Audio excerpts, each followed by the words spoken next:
कि metabolic acidosis और alkalosis क्या होता है। अब मेटाबॉलिक के अंदर क्या होता है, मेटाबॉलिक का इंडिकेटर क्या है आपका, बाइकार्बोनेट।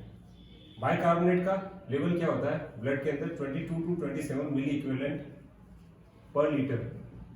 अगर 22 से कम हो रहा है तो क्या होगा आपका मेटाबॉलिक। बाइकार्बोनेट लेवल किसको इंडिकेट कर रहा है, मेटाबॉलिक को इंडिकेट कर रहा है। अगर 22 से कम हो रहा है तो क्या होगा, एसिडोसिस होगा। Less than 22 then acidosis, more than 27 क्या होगा आपका, एल्केलोसिस होगा। So let's start about acidosis and alkalosis. तो हम यहीं पे टेबल बना के समझ लेते हैं कि बेसिकली इनमें क्या डिफरेंस होता है और उनको कैसे आइडेंटिफाई करते हैं। So first one is acidosis. pH is always 7.35 or less than 7.35.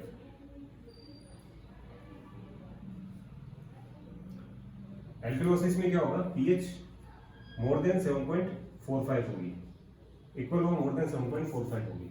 अब यहाँ पे क्या होगा, यहाँ पे बाइकार्बोनेट, क्योंकि मेटाबॉलिक की बात होगी तो बाइकार्बोनेट जो होगा वो लेस देन 22 मिली इक्विवेलेंट पर लीटर होगा। और यहाँ पे क्या होगा, बाइकार्बोनेट मोर than 27 milliequivalent per litre होगा। उसके बाद यहाँ पे क्या हो रहा है, हाइड्रोजन आयन कंसंट्रेशन क्या हो रही है, यहाँ पे बढ़ रही है। यहाँ पे क्या हो रही है, हाइड्रोजन आयन कंसंट्रेशन कम हो रही है, decreases. So this is metabolic acidosis, this is metabolic alkalosis. अब क्या क्या कोजेस हैं, what are the causes.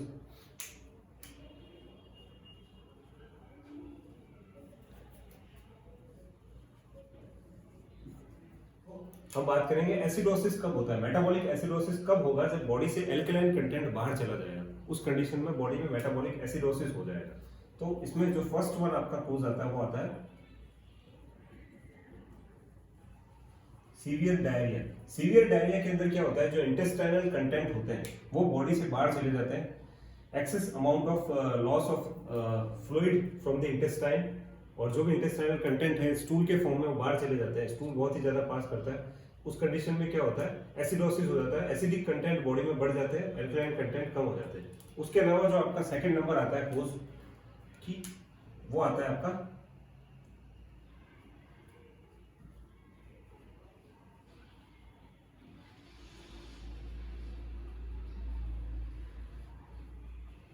हाइपरएमेसिस gravidarum. हाइपरएमेसिस gravidarum क्या है, प्रेगनेंसी के अंदर कंडीशन होती है, इसमें बहुत ज्यादा वॉमिटिंग होती है। उस कंडीशन में क्या होता है, लॉन्ग टर्म इफेक्ट में क्या होता है कि जो बॉडी से एल्कलाइन जो कंटेंट होते हैं वो बाहर चले जाते हैं, एसिडिक कंटेंट बढ़ जाते हैं, उसकी वजह से भी आपका मेटाबॉलिक एसिडोसिस होता है। The next one is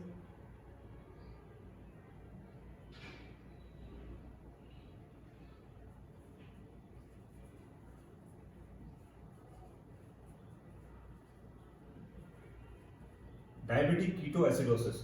diabetes mellitus के अंदर डायबिटिक कीटो एसिडोसिस हो जाता है, कीटोन बॉडी के अंदर बढ़ जाती है, उसकी वजह से क्या होता है, मेटाबॉलिक एसिडोसिस हो जाता है। Next cause is diabetic ketoacidosis के बाद increase in lactic acid content. Lactic acid अगर बॉडी के अंदर बढ़ जाएगा, ब्लड के अंदर अगर बढ़ जाएगा तो उसकी वजह से भी क्या हो जाएगा, मेटाबॉलिक एसिडोसिस हो जाएगा। So these are the common causes of metabolic acidosis. What are the causes of alkalosis. Alkalosis body के अंदर कैसे होगा मेटाबॉलिक एल्कलोसिस, जब pH 7.45 से ऊपर चली जाएगी, बाइकार्बोनेट का level 27 milliequivalent per litre से बढ़ जाएगा और हाइड्रोजन आयन कंसंट्रेशन आपकी कम हो जाएगी। इसके अंदर क्या होता है, the most common cause is severe vomiting. अगर किसी को पेशेंट को बहुत ज्यादा वॉमिटिंग हो रही है, वॉमिटिंग होने से क्या होगा, आपका जो एसिडिक कंटेंट है, जो स्टमक में जो गैस्ट्रिक जूसेस निकलते हैं वो एसिडिक नेचर के होते हैं, तो एसिडिक कंटेंट है बॉडी से बाहर जा रहा है तो ब्लड में क्या हो रहा है, एसिडिक कंटेंट कम हो रहा है, एसिडिक जो बाइकार्बोनेट लेवल है वो बढ़ रहा है, और जो हाइड्रोजन आयन कंसंट्रेशन है वो आपकी कम हो रही है। उस कंडीशन में क्या होगा, सीवियर वॉमिटिंग की कंडीशन में मेटाबॉलिक एल्कलोसिस हो जाएगा। सीवियर वॉमिटिंग, उसके अलावा क्या हो सकता है आपके, सीवियर वॉमिटिंग के अलावा कौन से कोजेस है जो कि एल्कलोसिस कोज करते हैं। Severe vomiting, after that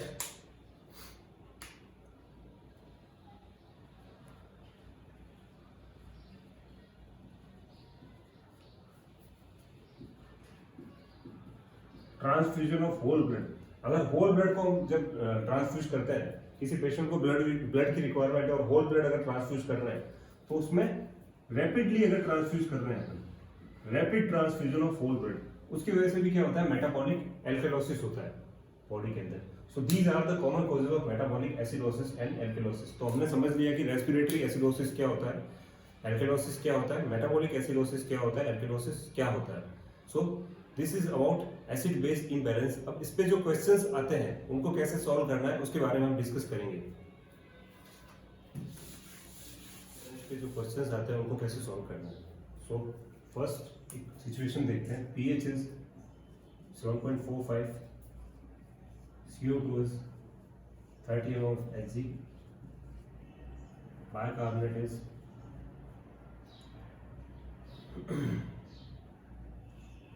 27 milliequivalent per litre.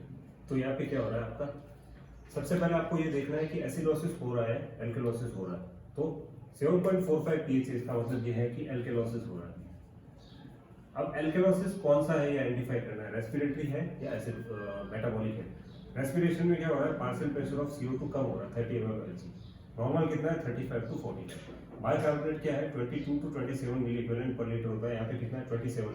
तो बाइकार्बोनेट में कोई चेंज नहीं है, CO2 का लेवल कम हो रहा है, इसका मतलब हो रहा है यहाँ पे रेस्पिरेटरी एल्कलोसिस है। This is respiratory alkalosis. एक और सिंपल क्वेश्चन यहाँ पे हम देखते हैं।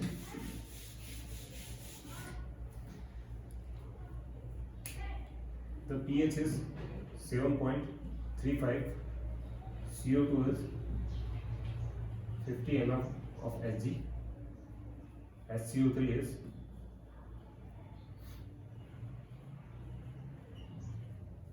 20 मिली इक्विवेलेंट पर लीटर। अब pH is 7.35, तो यहाँ पे क्या हो रहा है, एसिडोसिस हो रहा है।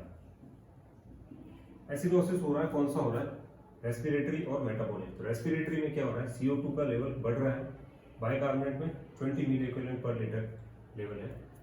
बाइकार्बोनेट कम हो रहा है, CO2 का लेवल बढ़ रहा है, इसका मतलब यहाँ पे क्या जाएगा आपका रेस्पिरेटरी एसिडोसिस जाएगा। अगर यहीं पे मान लो pH का लेवल 7.35 है, CO2 का लेवल यहाँ पे आपका हो रहा है 40 mmHg और बाइकार्बोनेट का लेवल आपका यहाँ पे हो रहा है 18 मिली equivalent per litre.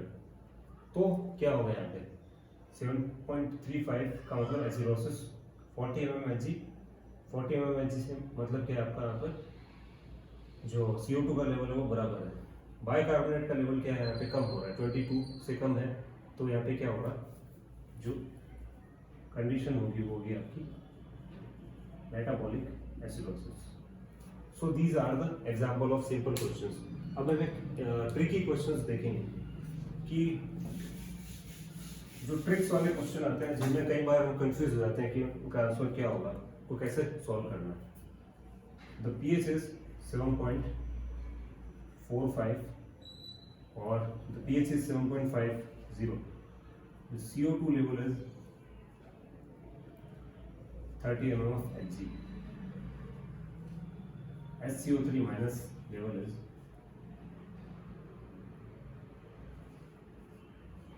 20 milliequivalent per litre. So what is the answer. सबसे पहले हमें यहाँ पे ये देखना है कि क्या हो रहा है यहाँ पे। तो 7.5 है, इसका मतलब क्या हो रहा है, एसिडोसिस तो नहीं हो रहा है, एल्कलोसिस हो रहा है।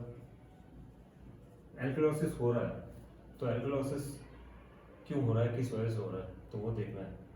तो एल्कलोसिस में क्या होना चाहिए, बाइकार्बोनेट का लेवल बढ़ना चाहिए, CO2 का लेवल कम होना चाहिए। CO2 का लेवल तो कम हो रहा है लेकिन बाइकार्बोनेट का लेवल यहाँ पे बढ़ नहीं रहा है, बाइकार्बोनेट का लेवल भी आपके यहाँ पे कम है।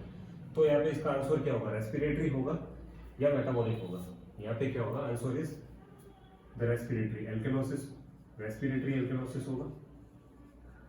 और कौन सा रेस्पिरेटरी एल्कलोसिस होगा, कंपनसेटरी, कंपनसेटरी रेस्पिरेटरी एल्कलोसिस होगा आपका, क्योंकि जो बाइकार्बोनेट को कंपनसेट कर रहा है CO2, इसलिए इसको बोलेंगे कंपनसेटरी रेस्पिरेटरी एल्कलोसिस। अगर बाइकार्बोनेट का लेवल यहाँ पे बढ़ रहा होता तो हम कहते थे कि ये मेटाबॉलिक एल्कलोसिस हो रहा है, लेकिन ऐसा नहीं हो रहा है। यहाँ पे बाइकार्बोनेट का लेवल कम हो रहा है, CO2 का लेवल कम हो रहा है, फिर भी एल्कलोसिस हो रहा है। तो इसका मतलब ये है यहाँ पे कि ये this is compensatory respiratory alkalosis हो रहा है। So this is all about acid base imbalance. I hope आपको समझ में आ गया होगा। अगर आपको कुछ प्रॉब्लम है, कुछ डाउट होता है तो आप कमेंट कर सकते हैं। Thank you so much and subscribe the channel for more videos and for support. Thank you so much.